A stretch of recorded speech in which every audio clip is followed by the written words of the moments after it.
Thank you so much for that music, Otm Shank. Good afternoon, everyone. My name is Diego de la Rosa, and on behalf of the Arts for LA Activate Emerging Arts Leaders, I want to thank you all for joining today and want to welcome you all to Ravin Accessibility.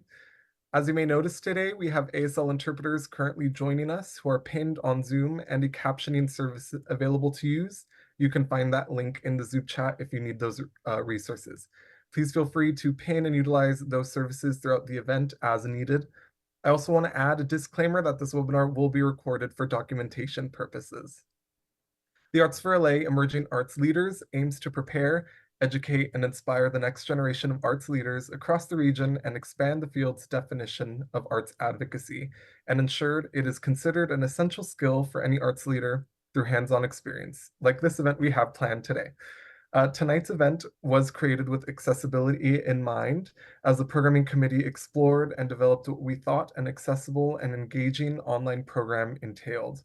After attending many events and programs that had little to no accessibility accommodations, especially online. We have a dynamic agenda ahead of us for the next hour and a half together, including highlights from an accessibility-oriented artist, a movement activity, and a live DJ set. We are excited to share this space and community together, and we encourage you all to participate however you feel most comfortable, especially in regards to keeping your cameras on or off. If you have any questions for the panelists, we will have a Q&A session at the end of the event. Please feel free to use the chat box for more urgent questions or concerns if those do come up. Without further ado, I would love to have all of the panelists and participants of today's webinar introduce themselves, and we'll go ahead and start with Laura Brody. Hi there, I'm Laura Brody, she, her, and for description purposes, I am a pale-skinned brown-haired woman with a turquoise headset and striped black and white top. Thank you so much, Laura. And next we're going to have Marissa from Infinite Flow introduce herself. Hi, Marissa. Hello, hello. Hi, my name is Marissa Hamamoto, she, her pronouns. I am a Japanese American woman with long black hair wearing a pink shirt, and I have in my background a pink couch because I love pink. My disabilities are not apparent. I am a stroke survivor. I am a late diagnosed autistic, and my special interest color is pink. So you're going to see a lot of pink if you hang around me. Thank you. Thank you so much, Marissa. And sorry, just want to make sure we also didn't skip over anyone else from Infinite Flow if they're here. I think she's making her way over. So. Gotcha. We can have her introduce herself before your segment. But for now, we'll have Otm Shank introduce himself. Hi, everyone. My name's Rick, aka Otm Shank. I'm a DJ and producer. I'm wearing a maroon top and a black hat. I'm going to be playing some South Asian and Indian and global inspired dance music for you later. So I'm excited to be here. Thank you. Thank you so much, Otm Shank. And as you see, I'm happy to see people are using the chat already. We did want to create a welcoming community and environment, even on digital space. So if you did want to utilize the chat to chat with one another, make connections, things of that nature, please, we encourage that. But without further ado, we're going to go into Laura Brody and her presentation for the next 10 to 15 minutes. Take it away, Laura. Absolutely. Hi, and thank you so much for bringing me in for this. It's terrific that you're wanting to make places and events accessible. It's one of the more terrific things we can do to help make sure that more people can be involved in your show, in your event, whatever it is you're doing. And maybe that seems really intimidating to you. I don't know. When I first started, I didn't know what I was doing. I founded an exhibit called Opulent Mobility, which is about celebrating disability and thinking of it as opulent and powerful, which aren't terms you usually associate with disability, right? But the idea of making something accessible was really a challenge when I was starting, even just finding spaces that might be wheelchair accessible. But how can you make your own space more accessible? What are the things that you can do that might be really cool? One of the first things is if you have them, you can also have things both live and recorded, or live and online. So no, COVID isn't over, for one thing, but also there are a lot of people who might not be able to attend your event for whatever reason. And one way to make things more accessible is to give them a couple of options, right? That's one really simple way. Another way is to add things like descriptions. So descriptions of ourselves, right? But also descriptions of your art or of your event. What does it look like?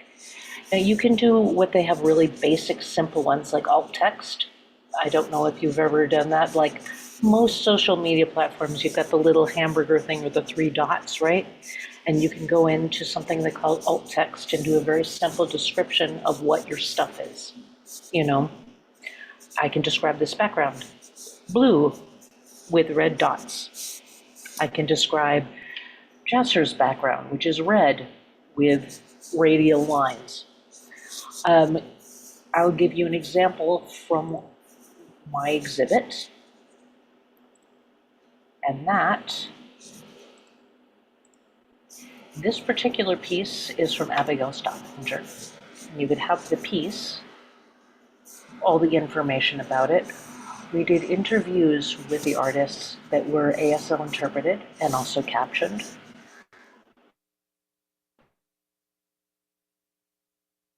What the piece is in writing. In some of past exhibits,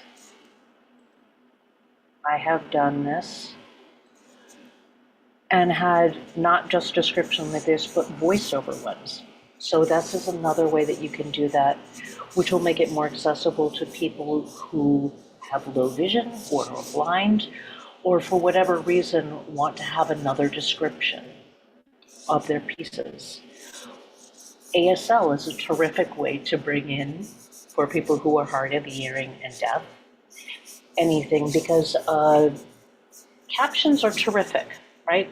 Automatic captions can be set on your Zoom settings. They can be set on YouTube videos. There are a lot of different ways you can do that. But sometimes I'm sure you've seen automatic captions that are terrible. And they just don't really give you the idea. If you can, bring in a live captioner, somebody who can really make sure that they're getting the tone of what you're saying a little further. Also, ASL is a terrific thing to do because for many deaf people, sign language is their first language, not English. It doesn't work the same, and so captions aren't always sufficient. But one of the best things that you can do to make things a little bit more accessible is to ask your people what they need. Ask what their access needs are, right? So maybe you have people who you might want to warn them if there are flashing lights, because that can bring on seizures. That's something you might want to warn somebody about. Maybe there are people who are very sensitive to scent. So if you're doing something in person, you might want to make sure that that's not a part of the process, or that you warn them if it is. There are ways that you can do events or exhibits where they're tactile, meaning you can touch them, which is super cool, both for people who are blind or low vision, but also often for children. That's a really cool way you can get things. If you can get curious about it and find ways to have fun with it, there are a lot of wonderful ways to make things more accessible. But the main thing is asking people what they need. Figure out who your audience is and start asking them. What were the things that are going to make things best for them? Do you have some folks who are neurodivergent maybe, and maybe they need lights to be a little more dim, an area where they can kind of chill out, where it can be a little more quiet? Do they need extra room? Do they just need a good place to hang out and not have to elbow into anybody else? These are things you can ask, and then just be kind of a fun way to make things actively welcoming for people.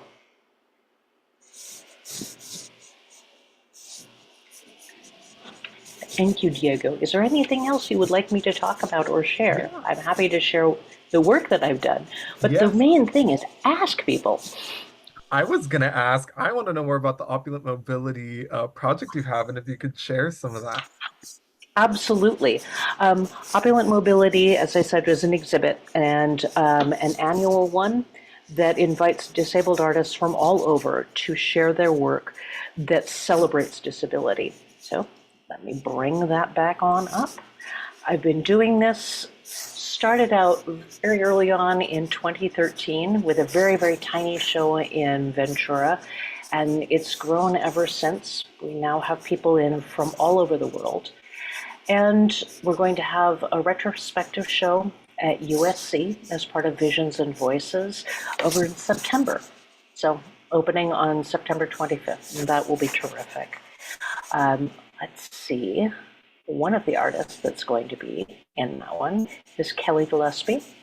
So this piece, Over Under Medicated, or Over Medicated Under, is pill bottles that are sliced and put together with zip ties into these beautiful undulating forms to talk about medications and how we use them. And that frequently there's a kind of, there can be a taboo about them and people can feel shame, and there's no reason to.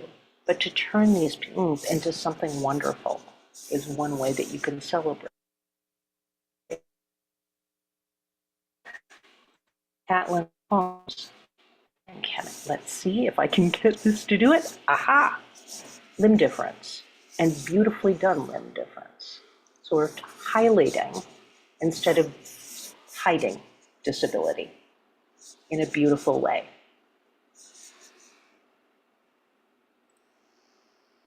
Catherine Sherwood does these wonderful remounts of old style artworks, the odalisques, on the back of canvases of reproduction art, and she will add in prosthetics, and she will add in canes, things that you wouldn't necessarily expect, but that are luxurious, right? This is one of my favorite ones from this year, which is Judith Klausner's Jeweled Inhalers. And again, what a lovely touch, right? To take something so ordinary, something you wouldn't think of at all, and make it into a work of art, but also something that people need all the time. There's so many ways that we can start talking about disability instead of something that you want to hide or something you want to fear, but turning it into something that can be celebrated, not sugar-coated, but still celebrated for what it is, that all of us are here. Any of us can become disabled literally at any moment. And that doesn't have to be a tragedy. That can just be part of life, and it can also be beautiful. And I have one question with the 5 minutes we have left with your presentation for your. Oh, absolutely. I was just curious, sorry, I'm jumping ahead with the Q&A session. Sorry if I'm stealing anyone's question, but I was curious how the COVID-19 pandemic has impacted your work and is still kind of impacting your work, and how you approach kind of your practice. That is one of the things that's actually made a really big difference in terms of accessibility. So because of everything going online, right, we needed to. I was going to be doing a show, but I was going to do a show in a place where a lot of the people there would be really negatively impacted. It's called Momentum Creative, and it was not going to work because people were at risk, at high risk. So we went online, and I started doing all of the talks online and adding in ASL interpretation. Once I started doing that, it was a natural to start inviting deaf artists to participate, which it's a whole nother thing I hadn't done before, but it was wonderful to be able to bring in interpreters and have another layer of accessibility added to it. Started bringing in more opportunities for people to speak online. So we had not done it before, but to make sure we had interviews. That was one of the things that happened for this past year, that I had individual artist interviews for everyone, so that they could really take the time and energy and effort to describe the process, and to do that with ASL interpretation so that more people take part into it. Another thing that has happened also since I began this, because I wanted to invite people from all over, that it's been really lovely to make it accessible in terms of finances, right? That's another thing that you can take into account. So for artists for the show, a lot of times people have to ship their stuff. This one you don't have to. You can send me a file and I will print it and frame it here. And that's another way that people can maybe have the opportunity to show overseas, for example, or from across the country where it wouldn't be accessible before. The nice thing that has happened over the years with Opulent Mobility is that we've been able to keep adding on different layers of accessibility based on the needs of the artists. And I keep trying to ask. Operating from a position of humility has really helped. The other thing that's happened, and that was predating COVID, is that I started coming to terms with my own chronic health issues and realizing that I wasn't really doing this as an outsider. I was also doing this as a, and that's another thing you start figuring out when you're looking at your own self, that I might not have had the same levels of access needs as many of my artists, but I had my own. COVID has made a really big difference in terms of making things accessible, but also that sometimes sometimes you can work on something to try to make it accessible for one group, and it doesn't work for others. So if I want to make a masks required event, for example, for people who are chronically ill or who have autoimmune issues, that doesn't work for people who are hard of hearing. It doesn't work for people who are deaf. So that's something to take into consideration if that is part of your audience. And you can always do that by, trying to set up separate events, finding different ways. For my own practice, I do very long multi-year projects, right? So let's say, for example, this piece that is mine took 3 years to build, and has been a process each step of the way. But going through COVID has changed some of that, and also going through my own personal stuff has changed it. My art has become much more personal.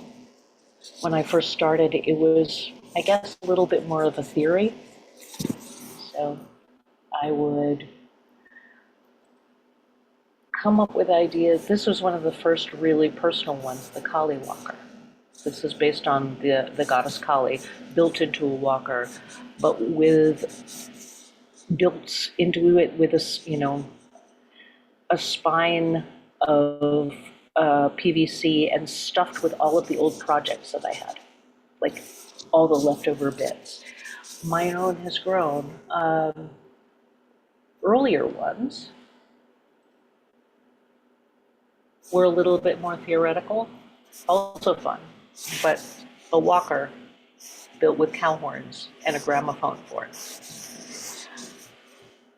When I first started doing all of this, this was a theory because I hadn't run into anybody else who was doing anything vaguely like it. As it grew, more and more people were getting involved in thinking it was possible to think about disability in other ways. So it keeps growing, and I'm hopeful that it will keep growing into the future. Thank you so much, Laura, for all of that. And it's just so amazing to have you here and to talk about your practice and show some of your work. So thank you so much. Thank you. And I hope everyone's ready to get their bodies activated, get their bodies moving, because next we do have a movement activity led by Marissa and Mia from Infinite Flow. So if y'all want to take it away, we're all so excited. Absolutely. So, hello, my name is Marissa again. Somehow Mia came in with my name instead of her name, so I couldn't find her. So I'm gonna have Mia first introduce herself. Go ahead, Mia. Hi, everyone. I am Mia Shikowitz. I am a dancer with Infinite Flow, been part of it since the very beginning, and I am also a wheelchair user. So it has been an incredible journey being able to show people, despite disability, we still dance and we show the world that we are just who we are no matter what. And as a visual reference, I have long brown hair tied back in a ponytail tonight with a blue sweatshirt on.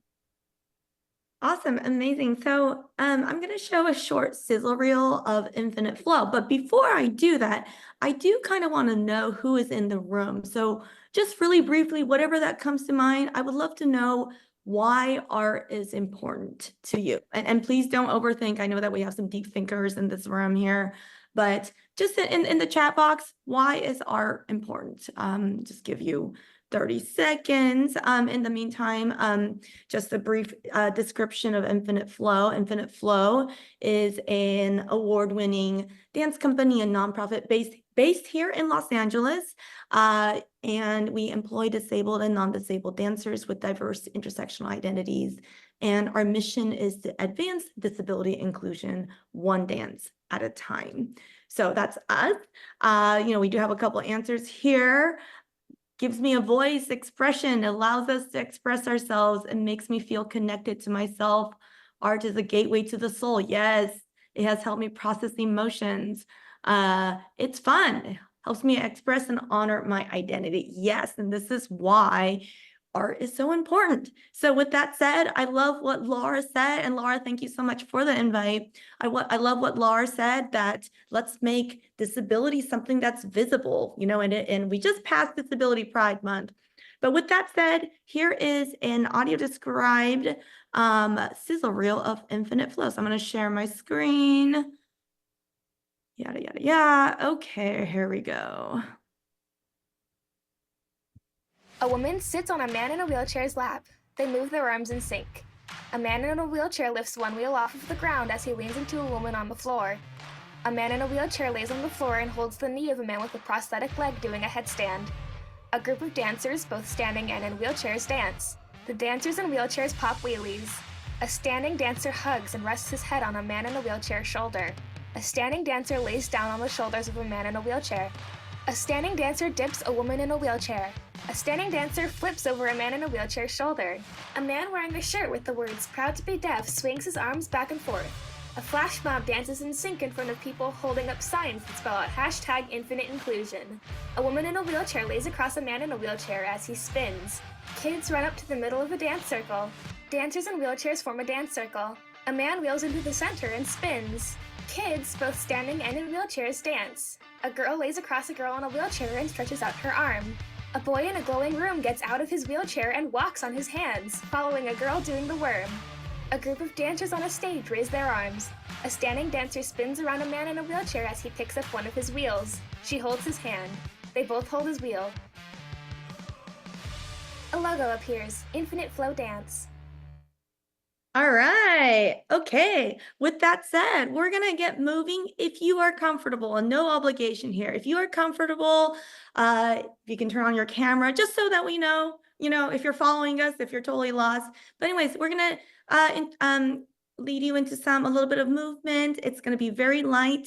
You can move in however way you like. We have a concept called translation in Infinite Flow. So we don't use the word adapt.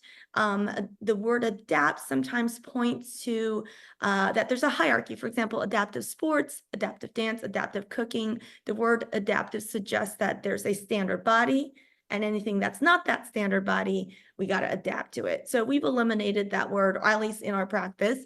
Doesn't mean that we don't use the word adapt at all, but in our practice, we use the word translate, meaning that we can all translate movement into our own unique bodies. Okay, so with that said, I'm going to move my computer a little further back so you can see me. I'm going to turn on some light music in the background.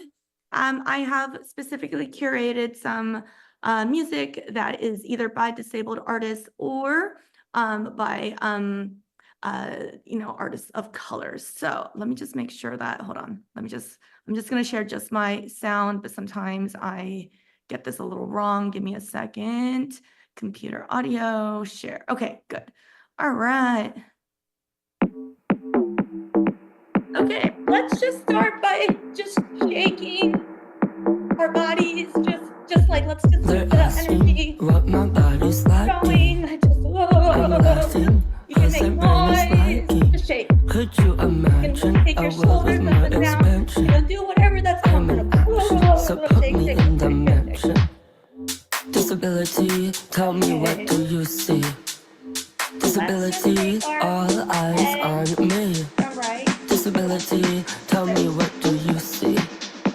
Disability, all eyes on And then me. again, you can translate this if you have any neck pain. Do what is feels good. Just go from side to side, side to side, side to side, So put me at the table. side. Now go forward and back. Whatever forward and back is to you. You can use your head, you can use your chest, you can use your arm, forward and back, forward and back, forward and back, forward and back. Anything, right? Disability, Again, tell me what do you see? now sway. Disability, Whatever sway all eyes for you. on me. Disability, Okay, whatever tell me sway. what do you see? Let's take some Disability, circles. all Let's eyes circles with our on shoulders. me. It can be circles with our arms. Let's make some circles. Circles backward. Take your shoulders. It can be arms. All right. Don't hit furniture like I did right now.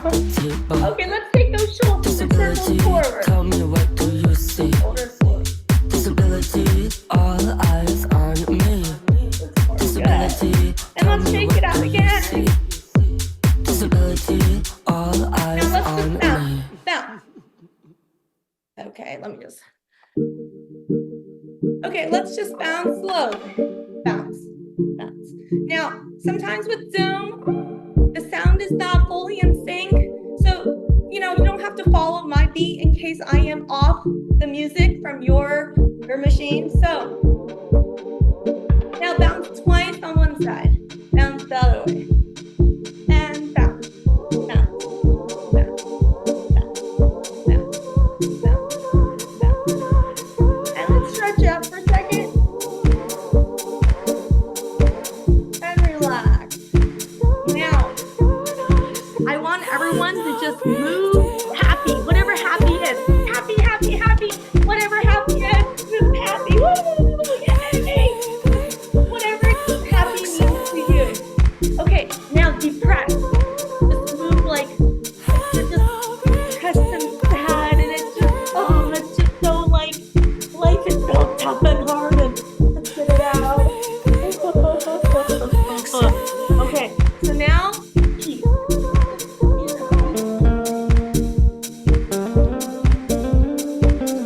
Okay, now anger, just like let it out, anger, just like let it out. Rage, expressing your body through rage is just really healthy, so just go, just rage. Okay, and let's go back to calm. Okay, take a deep breath. And release. Okay, all right, take a deep breath. Hope you had fun. So, okay, how are you feeling? Let us know in the comments if you're feeling any better. I've been on my computer all day, so that actually felt really good. Okay, good. So, and that last exercise of emotions, that's something that I've been doing recently more of. Like sometimes when I am angry, I just literally like in my living room here, I just start like moving angry and just let it out. Then I'm like, oh, okay. All right, let's move on, So it's very, our body language is powerful and not only communicates to others, also communicates to ourselves. With that said, I'm going to now turn it over to my beautiful artist, founding dancer, Mia Sheikwitz. She will lead us into some ASL choreography. So take it away, Mia. Okay. So we have a routine in Infinite Flow. It's called Made for Now. It's actually a Janet Jackson song. And we have a deaf dancer named Shaheem who choreographs music to ASL. He is fluent in ASL and he is deaf. And he came up with the choreography for this. Now, it's not necessarily word for word in ASL as the language because it's dance. So he takes the language and he choreographs it into his own dance. And that's what we have learned. So he has taught us this dance and we're going to teach you a little bit of this dance today. It starts off, the first word is made. So pick your fist together, made. And then for, the finger off the top of the forehead, for, now, 2 Y's coming down. So made, for, now.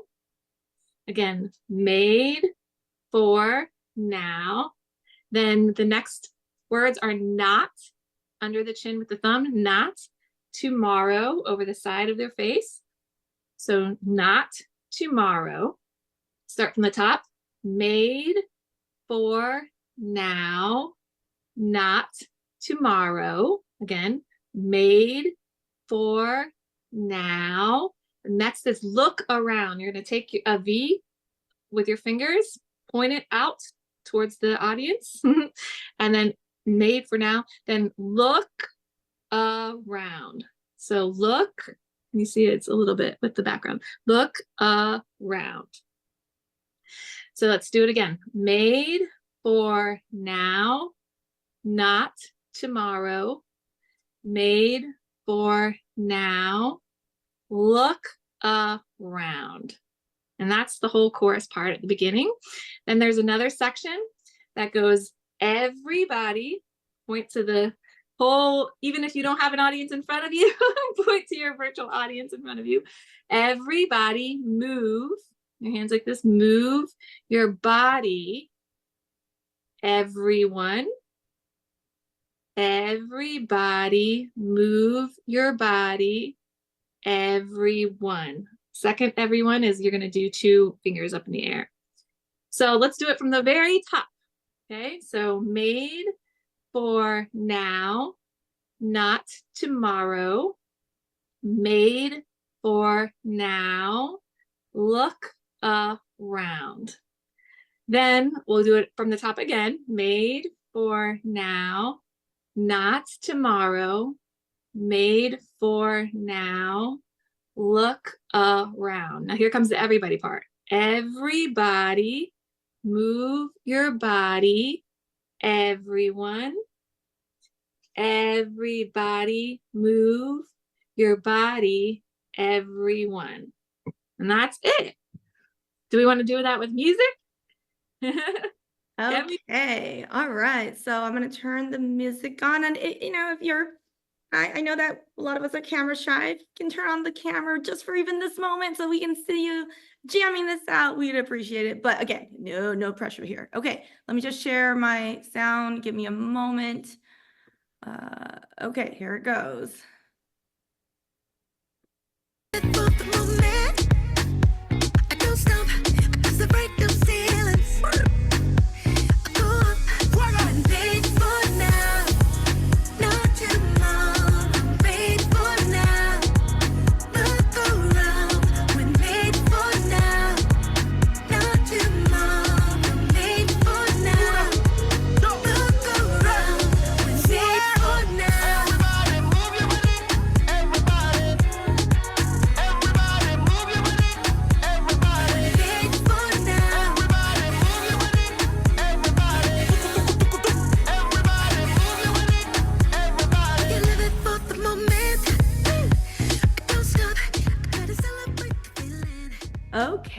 Okay. How did we do?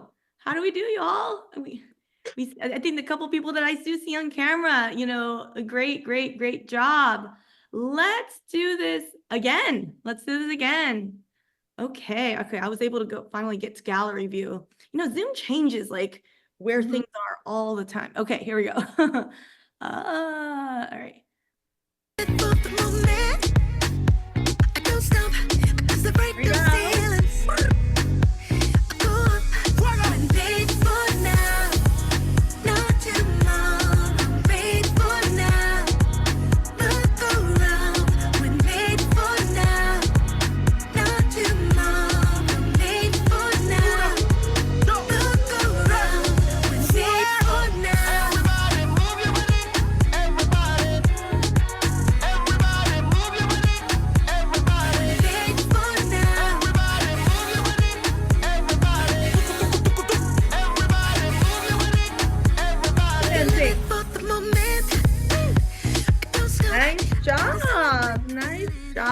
Nice job.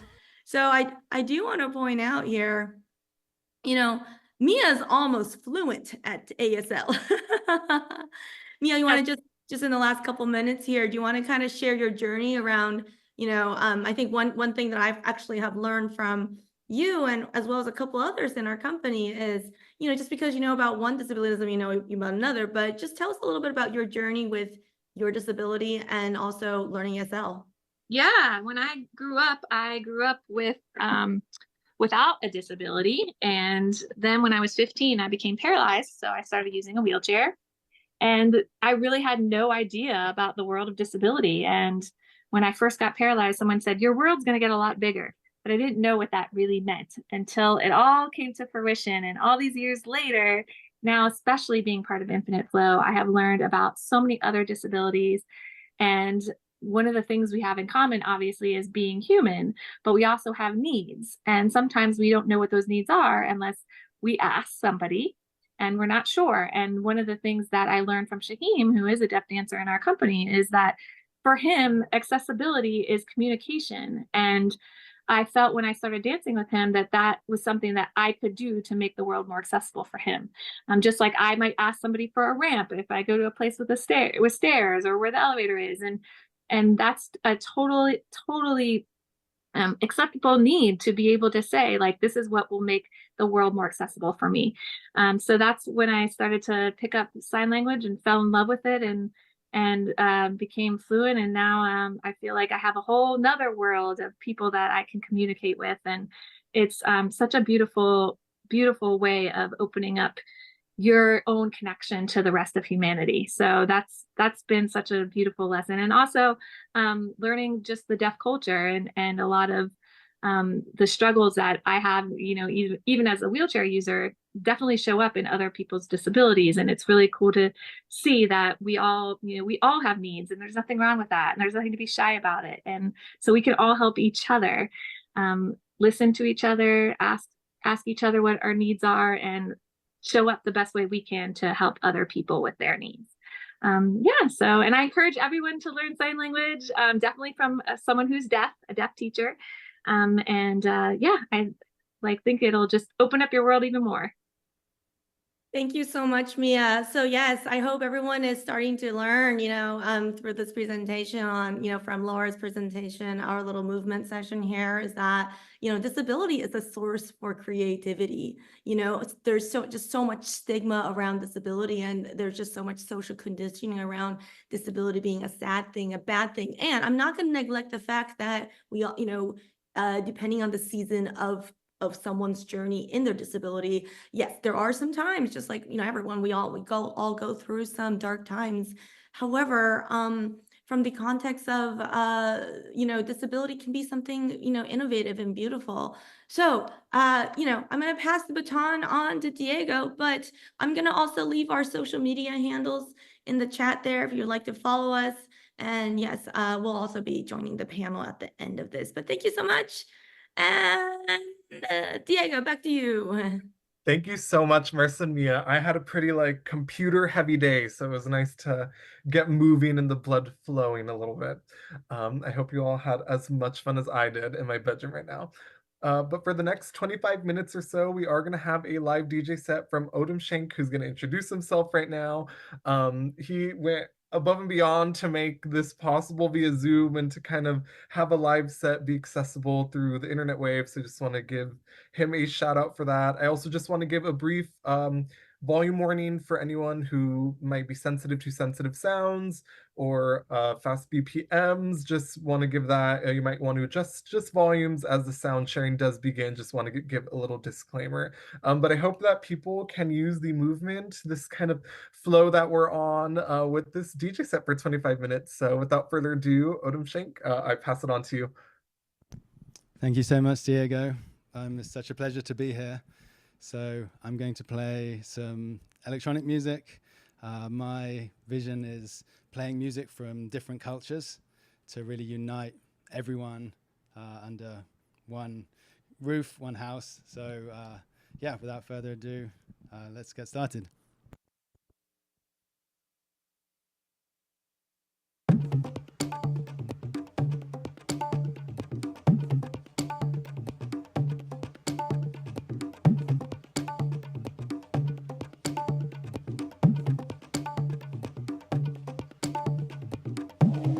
House music was formed to make us all feel good. It has one mission. It's all about the music. It's all about our roots.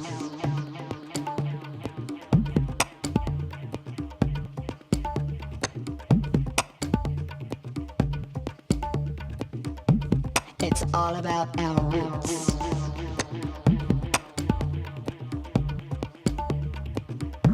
We are all the same in house music. There is no difference between blacks, whites, Hispanics, rich, poor, sexual preferences. We are breaking down the barriers of class and race. And it's all about being under one roof, in one house. It's all about going back to your roots, under one roof. It's about music to make you feel good. Under one roof, one voice, and pure emotion. We're talking about our roots, our house roots, our house roots.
Dinner.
Thank you so much, Otm Shank. That was amazing. You had me jamming in my bedroom the past 25 minutes.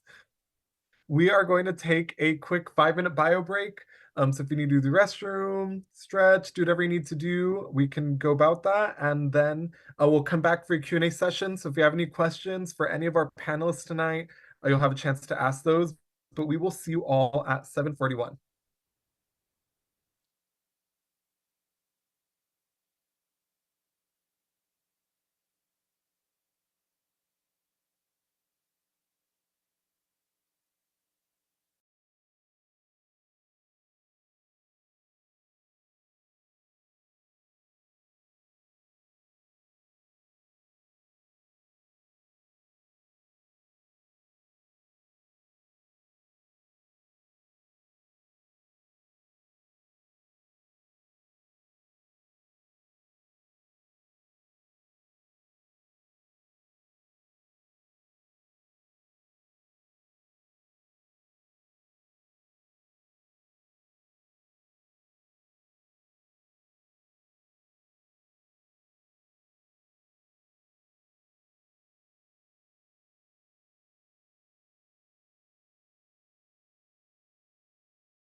Alrighty. Just gonna speak into the void just to make sure people are coming back. I see some cameras coming back on. Amazing. Hi, everyone.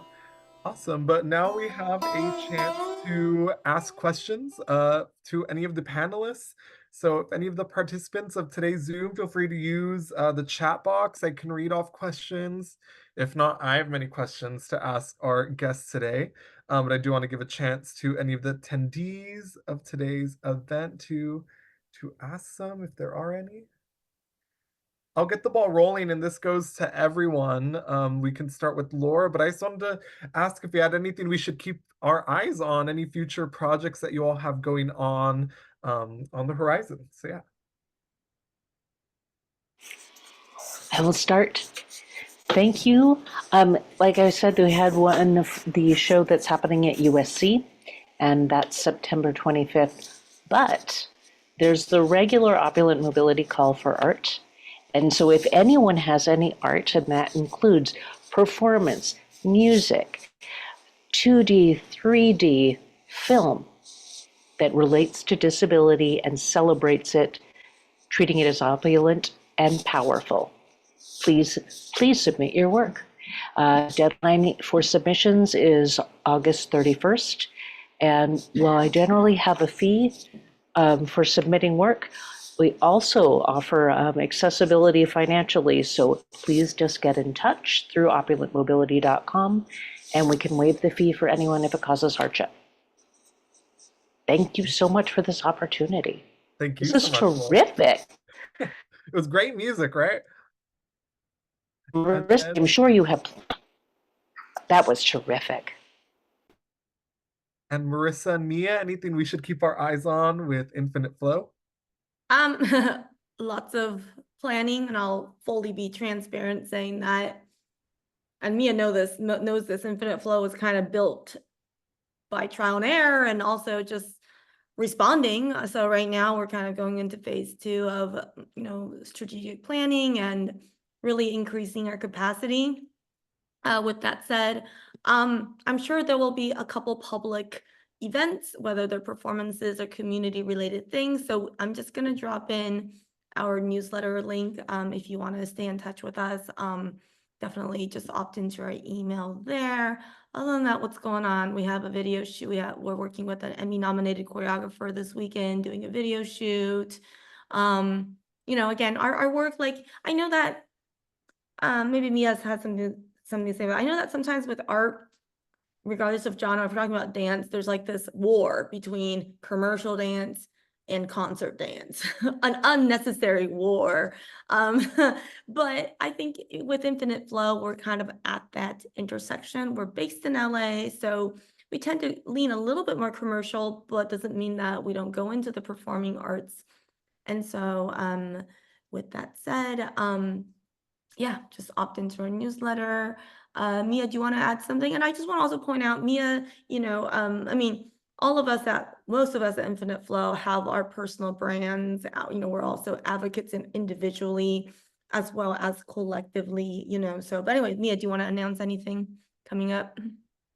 No, just we'd love to stay in touch. I mean, artists and love art. So definitely keep in touch with us and we'll share what's going on. And then also would love if you guys, follow us on Instagram, let us know what's going on with each and every one of you guys. It would be awesome to stay in touch and also follow your artistic journeys. Everyone tonight's been awesome, and I'd love to hear more about all of you guys tonight. So cool. Thanks for having us. Thank you so much for being here. I'm just gonna add one more thing, and I think this is pretty significant. We have a new partnership with the LA County Office of Education, which oversees all 80 school districts across LA. We accidentally fell into this loop of performing at school assemblies, particularly elementary schools, but I also going to middle school and high school this next year as well. And so we've gone to, I think, almost 40 schools, 80 assemblies, a good number of repeat schools as well. But we really realized through this process that disability inclusion and accessibility is something that we should have been taught as children at school, but it's not. So we're also working with the Disability Rights California to pass legislation to mandate disability inclusion across K through 12 education, but it's not going to be just disability inclusion, accessibility in any way. We're going to really integrate dance and arts into it because we need to make sure that this content is engaging and interesting, and we don't scare kids away thinking that this subject is kind of a uncomfortable, complicated, and boring subject. So anyways, that's all from me. I'll turn it back to you, Diego. Thank you, Marissa. And DJ Odom, did you have anything we should look out for? Sure, yeah, have a lot of music coming out. You can check out otmshank.com. I also own a record label called Pink Turban, and we do have a lot of other artists with similar music, and we do events and have other DJs. And yeah, it's all about really connecting just people from all walks of life, different people together, uniting everyone through music. And then there's some few festivals coming up that I'm playing, and then I'm actually off to India for a few months to spread this music and connect with people over there. And then I'll be back in a few months and doing more events. So yeah, you can stay connected on Instagram if you want, just Otm Shank or Pink Turban. I'd love to connect with you guys. It's been such a beautiful event. It's such an honor to play for you tonight. Thank you so much. And we do have a question in the chat for from Ray Smith. So I'll kind of toss this, and whoever wants to jump in, feel free to. But for many small nonprofits, finding the money for accessibility is challenging, whether that's paying interpreters or making facility changes. What advice do you have? Laura, do you want to go? Or Central is hi. Ability Central, I know, has grants that are specific for accessibility, and that is one. Ability Central Philanthropy. I'll put that into the chat. That's one way you can go. My answer to that is a little bit on the woo-woo side, so here it goes. So for me, I consider providing access and making the world an inclusive place to be raising the vibration of the world. So if if you put it out there, I want to make this event accessible, inclusive, you're going to find a way, number one, and the resources are going to open up. For example, with Infinite Flow, definitely I do pay our interpreters a good, I would say an average interpretation rate now. But when I started, yes, it's not like we can pay interpreters $50, $75, $100 an hour. That was not where we were at. So what happened was I got in contact with an ASL club at Cal State Northridge, or a couple interpreters there who ended up introducing to multiple interpreters. And and basically I asked our deaf dancer, hey, I know that these interpreters are on the newer side. They just got certified. They're still fulfilling their hours, yada, yada, yada. You tell me, did this fulfill your needs? And he said, yes. And so again, I was paying these interpreters maybe $25 an hour. I did have one interpreter say, I'm just trying to fulfill my hours. Can you just let me work for free? We had that come up too. Now I still pay this interpreter, the student interpreter, some, a stipend, saying, we're not doing free labor either, here. But I do consider access to be a way to really raise the vibration of the world. So if we start thinking about that way, we're going to find a way.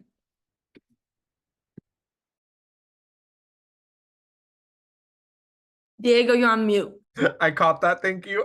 Thank you both so much for your very insightful answers. Um, I also just want to remind people, if you have any questions, feel free to jump in or use the chat uh, option. I also want to highlight that, Ricky, if you wanted to talk kind of in person about our Activate Delegates program, if you wanted to explain more about what that was, I wanted to give you an opportunity to do so. Sure, I'm happy to. Hi, everybody. My name is Ricky Aviles. My pronouns are they, them, and I am the Director of Policy and Advocacy here at Arts for LA. Thanks for this incredible event and for all of our participants. It's been so wonderful learning about you all and getting to participate. Yeah, there was a question in the chat about opportunities for young adults at Arts for LA. And our Activate programs are a suite of leadership development programs. The next up will be Activate Delegates. Applications will open in the fall, and that's an opportunity for artists and arts advocates to get to know each other across the county, to get to learn more about their communities and the policy process and how you interact with government. And then it closes by actually getting you in a room with your elected officials to advocate for your needs. So it's a really great opportunity. It encompasses 4 sessions. And then at the end, you get a certificate. So I think that's the best way to get involved for young adults. But I dropped a link in the chat that leads to our suite of programs so you can look at which one makes the most sense for you. Thanks, Diego. Yeah, thank you so much, Ricky. I'm as part of the Activate programming committee this year for Emerging Arts Leaders. It's been so great to have this kind of mentorship and opportunity to do programs like this one. So thank you for all you do in Arts for LA. Any questions in the chat?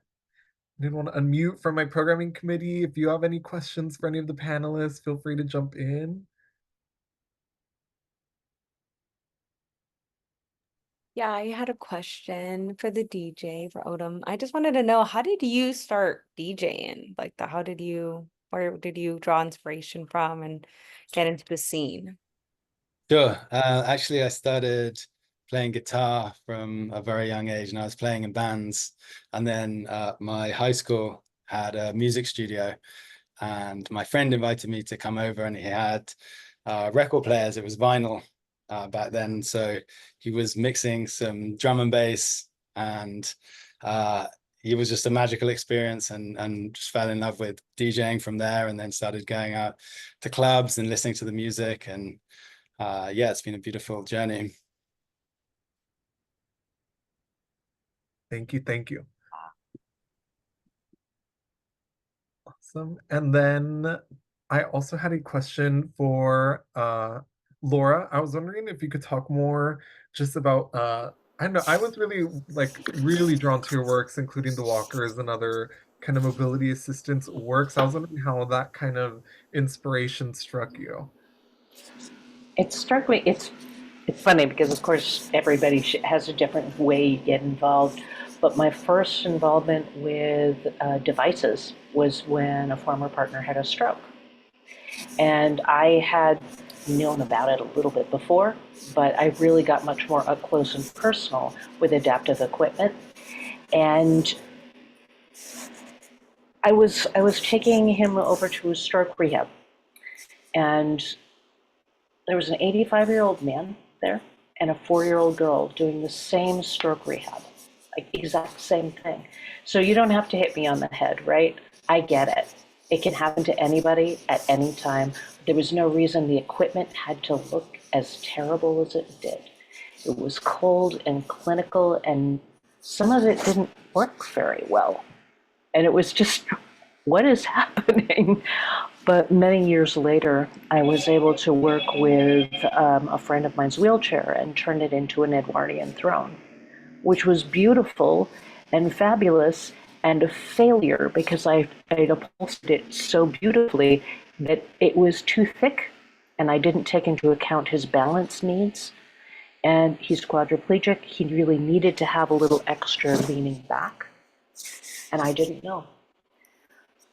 I realized, how much more I had to learn, that I needed to ask a lot more questions, and that maybe, medical licensing wasn't in my future, but I knew art was.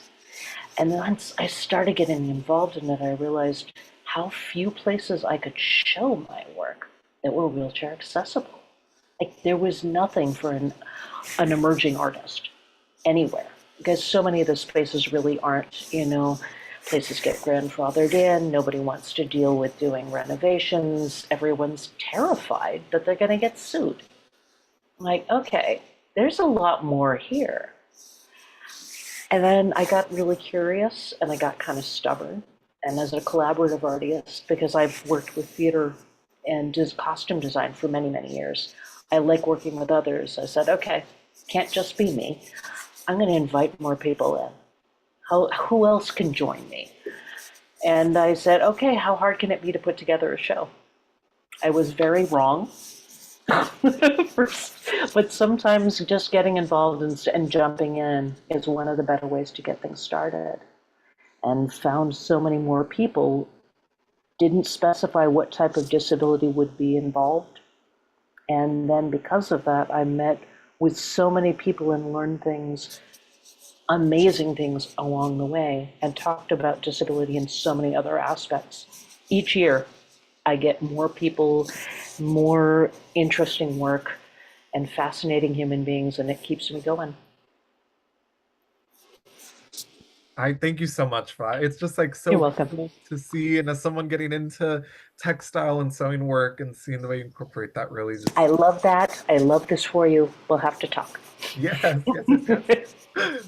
Well, if there are no more questions, I'm gonna like auctioneer, give it 3 more seconds. If there are none more, we can wrap it up. But with that, I just want to give a huge heartfelt thank you to everyone that was a part of today's event. Laura, Marissa, Mia, Otm Shank, our ASL interpreters and captioneers. Thank you all so much. This event was started as this idea of let's try to throw an accessible rave through Zoom, and it really shaped up to be something so incredible tonight. And thank you all for being here in community. Um, And big applause to Diego for putting this together. Yes, thank you, Diego. Thank you, thank you. And I want Thank to you, thank my Diego. programming committee as well for here. And they all also were planning this with me right alongside me. But that being said, feel free to use those links before the Zoom ends to follow all of the panelists and the wonderful things that they're going to be doing in the future. And keep your eyes out for more programs that our programming committee will throw, as well as other programs Arts for LA is always providing to the LA arts community. Thank you all so much and have a great rest of your night. Thank you. Emerging arts leaders and Ricky, do you mind staying on for just a moment? Bye, everyone. Thanks. Thank you.